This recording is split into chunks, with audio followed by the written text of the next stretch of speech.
Ja, jaz sem imel to srečo, da ko sem bil še toliko mlad, ko so drugi pili alkohol, ga jaz iz zdravstvenih razlogov nisem smel in pol sem bil zelo angažiran tudi v športu, atletiki pa bobu.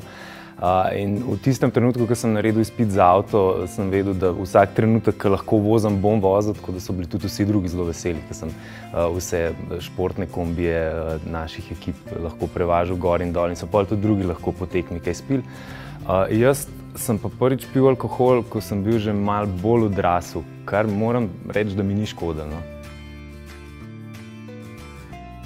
Ne vem, jaz sem imel takšno družbo, kjer te moji ožji prijatelji, ki smo še zdaj skupaj, ja, spijejo vsake toliko, ampak tudi sem ponosen na to, da lahko rečem, da nihče od mojih bližnjih se ne bo pijan usedel v avto. Bo imel mero, bo tudi meni kdaj rekel, ne vem, David, glej, imam rojsten dan, gremo skupaj s taksijem v mesto. In pol daš rajš 10 evrov za taksi, kot pa koliko se zapravi pa na pijači ali pa koliko se zapravi potem, pa ne samo materialne škode, ampak koliko te boli, če se ti kaj zgodi, kaj hujšega. Na koncu moraš biti nek uporabnik z glavo in tudi da otrok vidi, da pač, ne vem, če ti spiješ kozarec vina zvečer ob večeri ali pa ob kosilu, da s tem ni nič narobe. Ne pa, da to delaš non-stop in večkrat na dan. Pol pa mislim, da daš neko napačno sliko noter. In tudi jaz sem si takoj rekel, ko se je Tomaž rodil.